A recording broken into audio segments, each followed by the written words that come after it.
નમસ્કાર, ગુજરાત ફર્સ્ટના ડિજિટલ પ્લેટફોર્મમાં આપનું સ્વાગત છે. હું છું આપની સાથે વિકાસ મુકવાણા. તો મહાયુદ્ધ અત્યારે રોજે રોજ વિધ્વંસક સાબિત થઈ રહ્યું છે અને 19મા દિવસે જે ઇઝરાયેલે એક ભૂલ કરી હતી ઈરાન પર, એની ગેસ ફેસિલિટી પર એટેક કરવાનો પ્રયત્ન કર્યો અને ત્યારબાદ પછી ઈરાને જે જવાબ આપ્યો એમાં પછી સાઉદી અરબ હોય, કતર હોય કે પછી બહેરીન, આ તમામ જગ્યાએ જે એટેક કરવામાં આવ્યા ત્યાં ખાસું નુકસાન થયું છે અને હવે એ નુકસાનીનો આંકડો પણ સામે આવ્યો છે. એને લઈ હવે ડોનાલ્ડ ટ્રમ્પ અને નેતન્યાહુ બંને વચ્ચે કેવી રીતે ખટરાગ ઉત્પન્ન થયો છે, બંને કેવી રીતે, આમ સીધી રીતે નહીં પરંતુ આડકતરી રીતે ડોનાલ્ડ ટ્રમ્પ કેવી રીતે નેતન્યાહુ પર નારાજ થયા એ વિશે તમને જણાવીશું. સાથે સાથે સ્ટ્રેટ ઓફ હોર્મુઝને લઈ મોટા સમાચાર આવ્યા કે હવે ત્યાં ઈરાને IRGCએ એક એવો પેસેજ તૈયાર કર્યો છે, સેફ પેસેજ તેને કહેવામાં આવે છે, ત્યાંથી જ એ ત્યાંથી શિપ પસાર થવા દેશે. એના માટેની કેટલીક કિંમત પણ તે વસૂલશે એ વિશે વાત કરીશું. અને જે એસ્કેલેશન થયું છે દુનિયાભરમાં એના કારણે હવે કાચા તેલના ભાવ ભડકે બળી રહ્યા છે.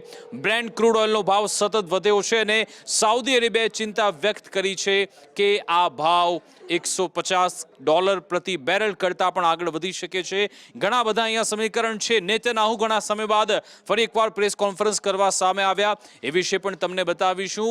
સાથે સાથે આખરે આ તમામ જે નાટો કન્ટ્રી છે શું ડોનાલ્ડ ટ્રમ્પ સાથે આવશે કે કેમ એ વિશે પણ તમને જણાવીશું. ઘણા બધા અપડેટ છે.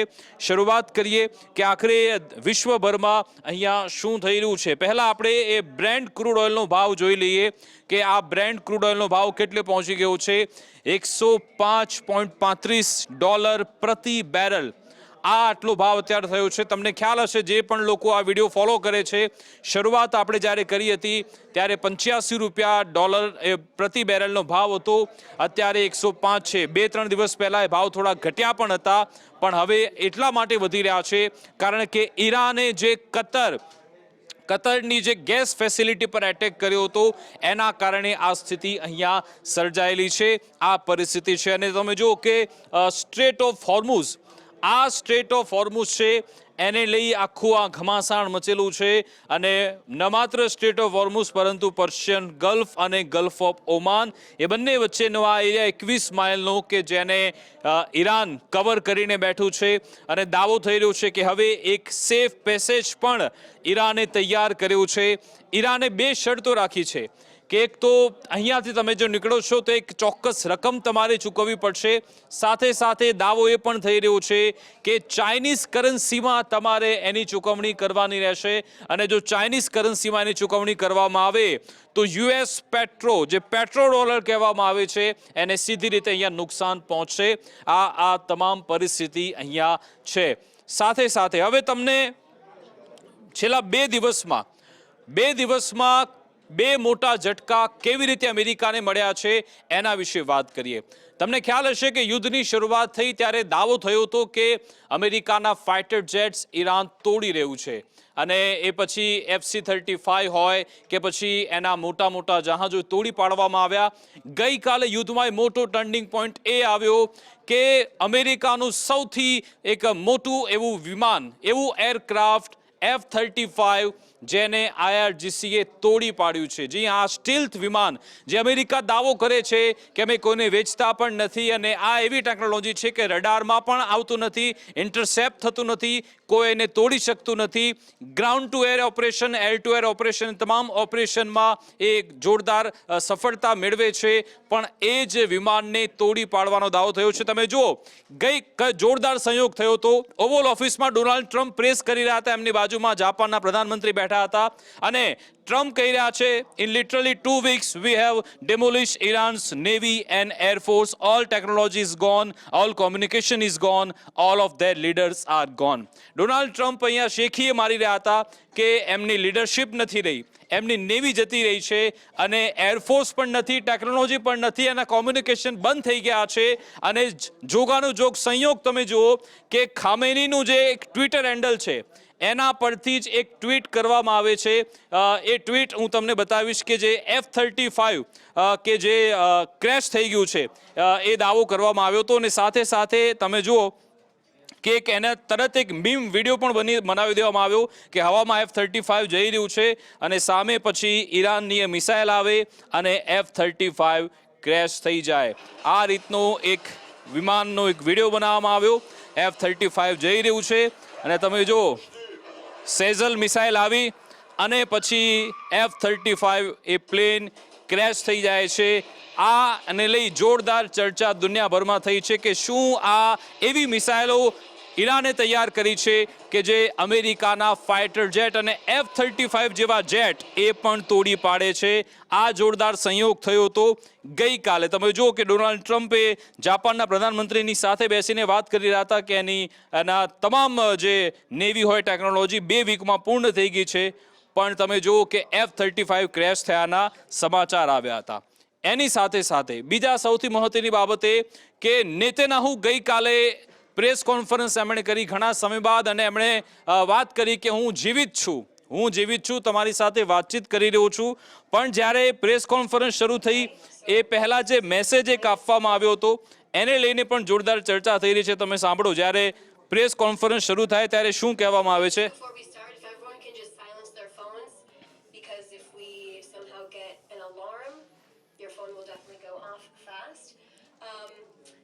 So silence them. If there is an alarm, just stay here. We are on floor -1, okay?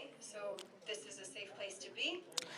ઇઝરાયલમાં એવું હોય છે કે ત્યાં વારે વારે ઘણા બધા એલાર્મ વાગતા રહે છે, ત્યાં ઘણી બધી નોટિસ આવતી હોય છે. પત્રકારોને કહેવામાં આવ્યું કે તમે અહીંયા સેફ છો કારણ કે આપણે -1માં છીએ. પણ એની વચ્ચે જો તમારો ફોન વાગશે તો સીધો જ લઈ લેવામાં આવશે એવું કહેવામાં આવ્યું હતું. હવે ગઈકાલે જ્યારે નેતન્યાહુ સામે આવ્યા એમણે સૌથી મહત્વની વાત કરી છે અને અત્યાર સુધીના એ યુદ્ધમાં એ ચર્ચા થઈ રહી છે કે શું આ યુદ્ધમાં બૂટ્સ ઓન ધ ગ્રાઉન્ડ એટલે કે અમેરિકા પોતાના સૈનિકોને ઈરાનની ધરતી પર મોકલશે કે કેમ.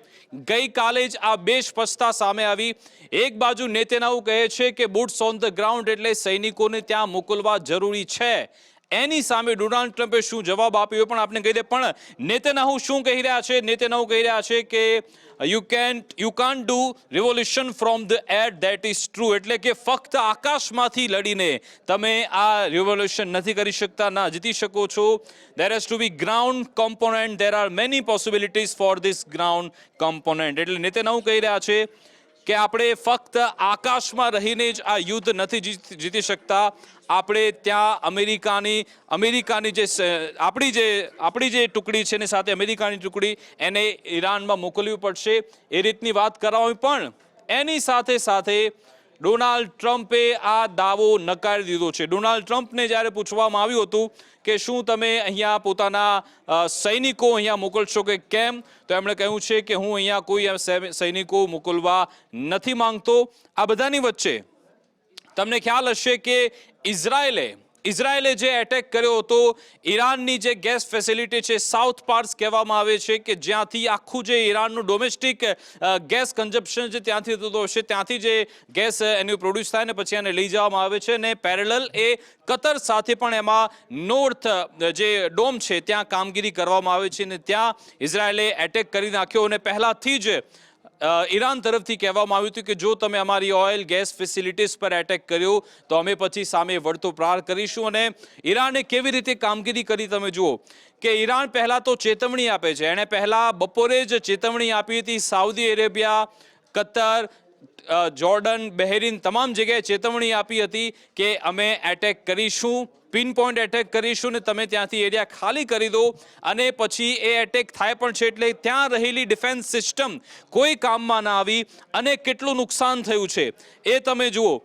એ નુકસાનીના જે આંકડા છે એ પણ તમને બતાવીશું અને એ આંકડા કતાર તરફથી જ કન્ફર્મ કરવામાં આવ્યા છે. કતાર તરફથી એવું કહેવામાં આવ્યું, એમના જે સ્ટેટમેન્ટ છે એ વિશે હું તમને બતાવું. પણ કતારના જે એનર્જીનું જે આખું ડિપાર્ટમેન્ટ સંભાળતા હોય છે એમના તરફથી સ્ટેટમેન્ટ એવું આપવામાં આવ્યું હતું કે ટોટલ 70% જેટલું પ્રોડક્શન અમારું અહીંયા અટકી ગયું છે. કતાર તરફથી આ કહેવામાં આવ્યું છે કે જે એનર્જી ફેસિલિટી પર એટેક થયો એના કારણે પ્રોડક્શન સતત અટક્યું છે.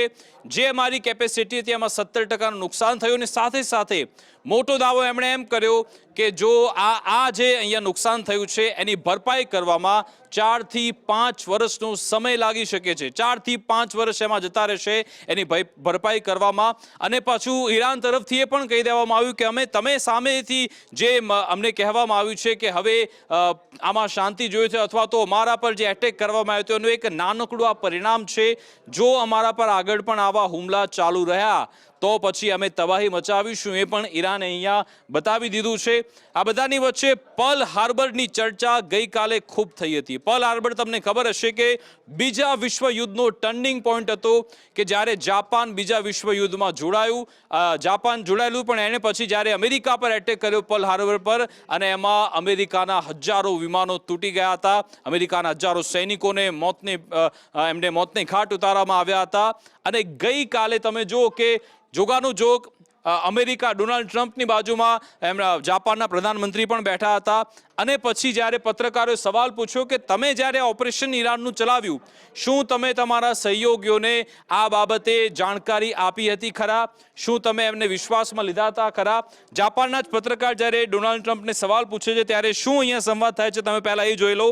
પર્લ હાર્બર અને બીજા વિશ્વયુદ્ધની વાત, અને આમાં એ પણ વાત કટાક્ષ રીતે કહેવામાં આવી કે કેવી રીતે જાપાન પર પરમાણુ બોમ્બ ફેંકવામાં આવ્યો હતો.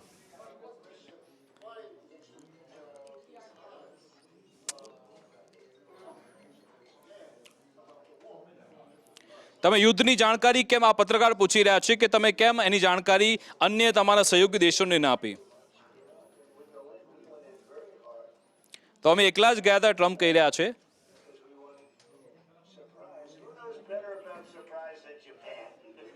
એ કહી રહ્યા છે કે વી વોન્ટેડ સરપ્રાઇઝ, અને સરપ્રાઇઝના વિશે જાપાન સિવાય કોણ જાણે છે. સાથે સાથે એમ કહ્યું કે જાપાનના પત્રકારને કહી રહ્યા છે કે તમે અમને પર્લ હાર્બર વિશે જાણકારી કેમ નહોતી આપી, અને એ પછી શું થયું બધાને ખબર છે.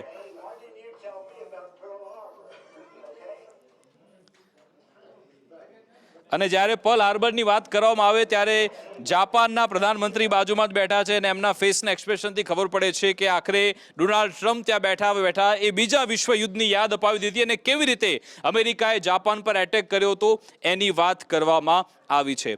અને આ સાથે સાથે જ્યારે હવે સાઉદી અરેબિયાના આપણે જોયું હતું કે અરામકો પર પણ એટેક કરવામાં આવ્યો હતો, ત્યારે સાઉદી અરેબિયા શું આમાં કોઈ હવે પોતાના મિલિટરી પાવર બતાવશે કે કેમ? અને આપને ખબર છે પાકિસ્તાન અને સાઉદી અરેબિયા બંને વચ્ચે પણ કરાર થયેલા છે કે જો પાકિસ્તાન પર એટેક થાય અથવા તો સાઉદી અરેબિયા બંનેમાંથી કોઈ એક પર એટેક થાય, બંને દેશ પર હુમલો ગણવામાં આવશે. અને આપણે જોયું કે આ હમણાં થોડા સમયમાં પાકિસ્તાન પર પણ એટેક થયો છે, સાઉદી અરેબિયા પણ થયો છે, પણ આ બંનેમાંથી કોઈ બોલવા તૈયાર નથી. પણ એવું કહેવામાં આવી રહ્યું છે કે હવે આ કરારને એક્ટિવ કરવામાં આવશે. સાઉદી અરેબિયાએ પોતાની જે મિલિટરી પાવર છે એને બતાવતો એક વિડીયો રિલીઝ કર્યો છે. સાઉદી અરેબિયાનો વિડીયો છે, તમે જુઓ કે અમારી પાસે જંગી જહાજ પણ છે, અમારી જોડે એ મિલિટરી કેપેસિટી પણ છે. કહેવામાં આવે છે કે સારા એરક્રાફ્ટ પણ એ ટેકનોલોજી અમારી જોડે છે. આ વિડીયો સાઉદી અરેબિયા તરફથી રિલીઝ કરવામાં આવ્યો છે. જો તમે હેલિકોપ્ટર, મિસાઇલ્સ, આ તમામ કેપેસિટી અમારી જોડે છે. લોંગ રેન્જની મિસાઇલ પણ સાઉદી અરેબિયા સામે ફેંકી શકે છે. તમામ એ મિલિટરી પાવર સાઉદી અરેબિયા પોતાનો બતાવી રહ્યું છે. આ વિડીયોના માધ્યમથી સાઉદી અરેબિયાએ એ બતાવ્યું કે અમે પણ સામે એવા એટેક કરવામાં સક્ષમ છીએ અને પ્રયત્ન પણ થઈ રહ્યો છે કે કદાચ એવું થઈ શકે. અને ઘણા સમયથી મોજતુબા ખામેની ક્યાં છે એની ચર્ચા થઈ રહી છે. જો કે ઈરાની મીડિયા તરફથી એક પહેલો વિડીયો રિલીઝ કરવામાં આવ્યો જેમાં મોજતુબા ખામેની દેખાઈ રહ્યા છે. મોજતુબા ખામેનીનો આ વિડીયો રિલીઝ કર્યો છે. ઈરાનનું જે સ્ટેટ ટેલિવિઝન છે એમાં આ વિડીયો રિલીઝ થયો જેમાં મોજતુબા ખામેની બેઠા છે, કેટલાક લોકો સાથે વાર્તાલાપ કરી રહ્યા છે, તેમને સંદેશ આપી રહ્યા છે. આ વિડીયો મોજતુબા ખામેનીનો ઘણા સમય બાદ ઈરાની મીડિયા પર એને ટેલિવિઝન પર પ્રસારિત કરવામાં આવ્યો છે. સાથે સાથે તમે જુઓ કે ત્યાં ઘણા બધા લોકો બેઠા છે. હવે આ વિડીયો ક્યારનો છે એના વિશે કોઈ જાણકારી નથી, પણ એક આ વિડીયો રિલીઝ કરવામાં આવ્યો છે.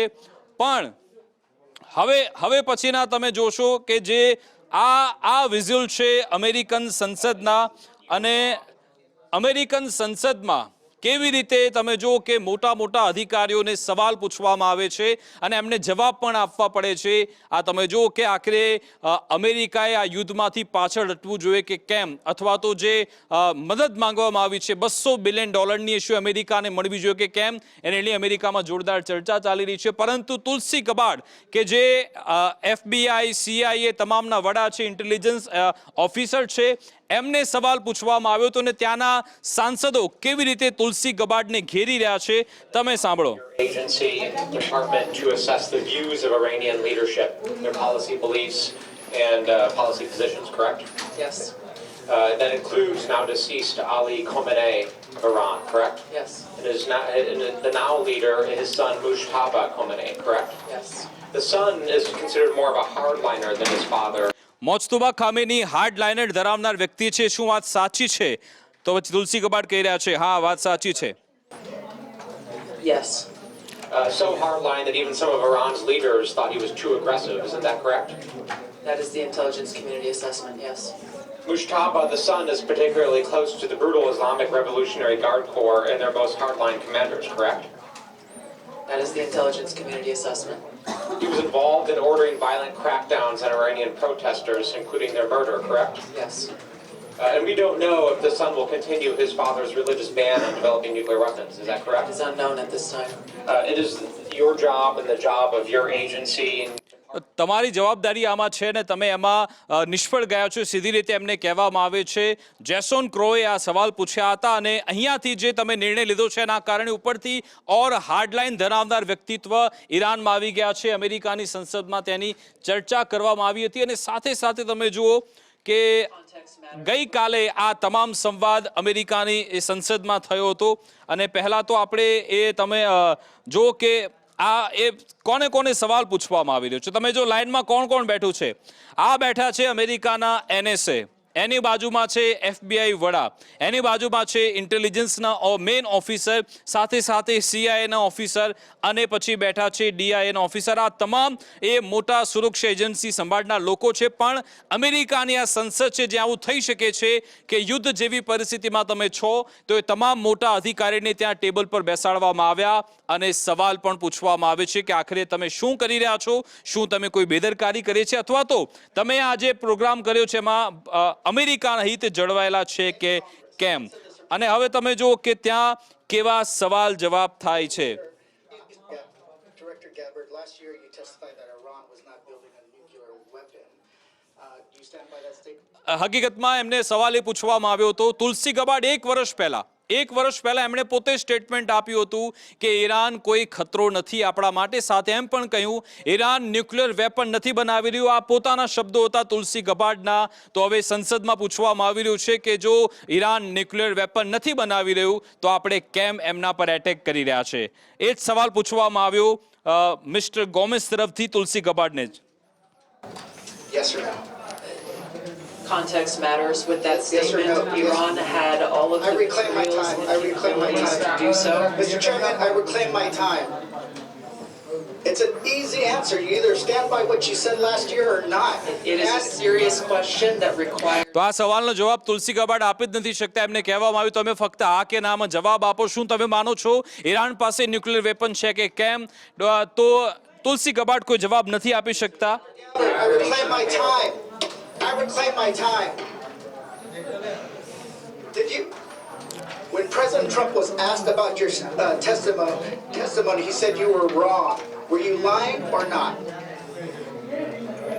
I stand by the intelligence Great. community's With that, complete assessment. Director Radcliffe, when it came to the director's testimony, she said that Iran was not building a nuclear weapon last spring in Congress, and so the Supreme Leader has not authorized the nuclear weapons program. Do you agree with what she said or not? Yes or no? The director's right here. She can speak for herself. Oh, so તો સીઆઈએને પણ પૂછવામાં આવ્યું કે શું last year સંસદમાં જ્યારે સવાલ પૂછવામાં આવ્યો તો ટેસ્ટિમોની થઈ હતી ત્યારે તો તુલસી ગબાર્ડ કહી રહ્યા હતા કે ના કોઈ ન્યુક્લિયર વેપન છે ના ઈરાન થ્રેટ છે તો હવે કેમ આ હુમલો કરવામાં આવ્યો સીઆઈએના ડિરેક્ટર પણ કોઈ જવાબ નથી આપી શકતા એ કહી રહ્યા છે કે તુલસી ગબાર્ડ આ બાબતે જવાબ આપી શકે છે અમારે કશું જ કહેવું નથી. briefing. Let's move on. Trump also said he didn't care what you thought or said. Should he care about what you have to say when it comes to intelligence? I continue to provide the president with the intelligence community's assessments on all matters. So let me just kind of get this straight. The department, you said that Iran was not building a nuclear weapon last year.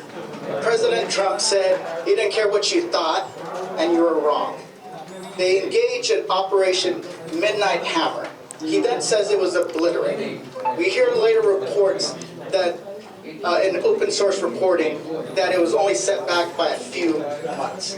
Then at the beginning of this war, he said that they were weeks away. I just want to kind of get a sense. Were they weeks away of achieving a nuclear weapon? Yes or no? Congressman, this is a serious matter, and you've made some Yes, very sir. serious mistakes. તો American સંસદમાં એમને પૂછવામાં આવ્યું કે શું Iran ફક્ત એક week જ દૂર એક સપ્તાહ દૂર છે ન્યુક્લિયર વેપન બનાવવામાં શું એની કોઈ માહિતી છે આપણી પાસે એ વિશે પણ તુલસી ગબાર્ડ કંઈ પણ આપી નિવેદન નથી આપી શકતા. Yes or no? Disservice to you and the American people to answer this Reclaiming my question time, with a mere yes or reclaiming no. my time, were they weeks away or not? The American people need to know if this was an imminent threat or not. અમેરિકાના નાગરિકોને જાણવાનો હક છે કે એ ખતરો છે કે કેમ. This dodging, were they an imminent threat? Yesterday you said that only the president, the only person who can determine what is an imminent threat is the president of the United States. Do you stand by that statement? Yes, I do. Director Ratcliffe, do you agree with that assessment? That the president is the only person that can determine if something is an imminent threat or not? The president's commander-in-chief gets to make a decision about what's an imminent threat. The intelligence So now- community, well, the intelligence... Reclaim my time. The intelligence... I reclaim my time. Intelligence community is Reclaim my providing time. a body of Reclaim intelligence my time. that The reason supports why the is decision. that if the president can determine and ignore what you're doing, why do you guys even have a job? Why do you even advise him? So you're saying tomorrow the president of the United States can say China is an imminent threat.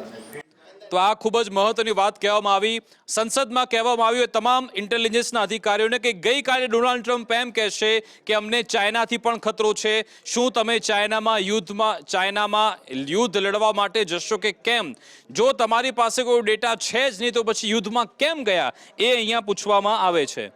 No matter what the intelligence says, he can take his own action. So that's what you're basically saying. Okay, let's go on.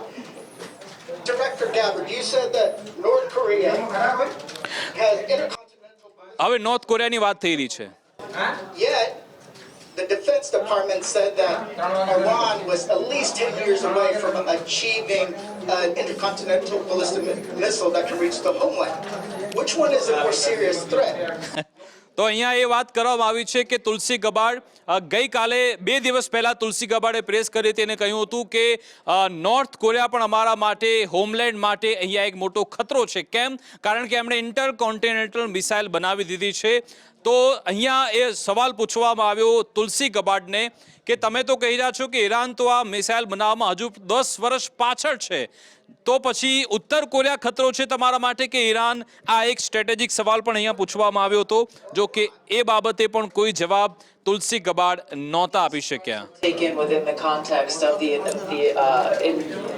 તો આ રીતના સવાલ જવાબ યુએસની કોંગ્રેસમાં થયા અને હજુ પણ ચાલી રહ્યું છે એટલા માટે કારણ કે અમેરિકા પાસે $200 બિલિયન અત્યારે માંગ થઈ રહી છે આ યુદ્ધમાં લડવા માટે અને હું હમણાં જે વાત કરી રહ્યો હતો કે કતાર એનર્જીના સીઈઓ છે એમણે પોતે કન્ફર્મ કર્યું Iran's attack on Qatar have damage facilities that produce 70% of the company's liquefied natural gas export capacity and it will take 3 to 5 years to repair them. એ પોતે કહી રહ્યા છે કે 5 થી 10 વર્ષ લાગશે અને આપણે એ પણ જાણવું જોઈએ કે ભારત સૌથી વધારે ગેસ આપણે કતરથી જ મંગાવીએ છીએ અને ત્યાં આટલી મોટી ખાના ખરાબી થઈ છે પણ અહીંયા કોઈ હથિયાર મૂકવા અત્યારે તૈયાર નથી. ના ઈરાન રોકાવા તૈયાર છે, ના ઇઝરાયલ અમેરિકા રોકાવા તૈયાર છે.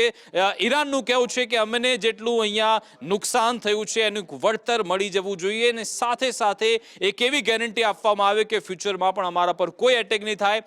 પણ હવે જે મેસેજીસ આવી રહ્યા છે કે વધુ કેટલાક યુદ્ધપોત આવી રહ્યા છે અમેરિકાથી. અમેરિકાએ વધુ કેટલાક યુદ્ધપોત અહીંયા મોકલ્યા છે. અગાઉ અબ્રાહમ લિંકન અને ગેરાલ્ટો હતા જ, એની સાથે બીજા 3 યુદ્ધપોત આવી રહ્યા છે. એટલે કે સ્ટ્રેટ ઓફ હોર્મુઝને ફ્રી કરવા માટે એક નવી રણનીતિ સાથે અમેરિકા આગળ વધી રહ્યું છે. જો કે નાટો કન્ટ્રી હજુ પણ આ બાબતે કંઈ કશું બોલવા તૈયાર નથી.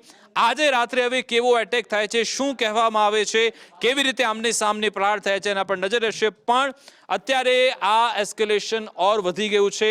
વધારે આમાં ભીષણ આગ જોવા મળી રહી છે ને આપણને જોવા મળે છે આ બ્રેન્ટ ક્રૂડ ઓઇલના ભાવથી કે જે સતત જે હમણાં 2-3 દિવસ પહેલા 101 સુધી પહોંચ્યા હતા પણ હવે આ ભાવ વધી રહ્યો છે અને આગામી સમયમાં ભાવ ઓર વધવાનો છે અને એ ન વધે એ ખૂબ જરૂરી છે અને સીધી રીતે એની અસર ન માત્ર એશિયાના પરંતુ યુરોપના દેશો પર પણ પડશે. હવે આમાં સીઝ ફાયર ડીલની ચર્ચા થઈ રહી છે. ગઈકાલે ફ્રાન્સે પણ કહ્યું, અગાઉ રશિયાના પ્રતિનિધિ પણ કહ્યું હતું કે ભારત આમાં મહત્વની ભૂમિકા ભજવી શકે છે કારણ કે એ ન્યુટ્રલ કન્ટ્રી છે ને બંને દેશ સાથે ડિપ્લોમેટિક ચેનલ ચાલુ છે. જોવાનું રહેશે ભારત આમાં કોઈ એવી ભૂમિકા ભજવે છે, કોઈ સીઝ ફાયરની વાત આવે છે કે પછી આ યુદ્ધ ઓર આગળ વિધ્વંસક બનતું રહેશે. એના પર અમારી નજર રહેશે. અમારી વિશેષ રજૂઆત અંતર્ગત બસ આટલું જ. આપ જોતા રહો ગુજરાત ફર્સ્ટ ન્યૂઝ. નમસ્કાર.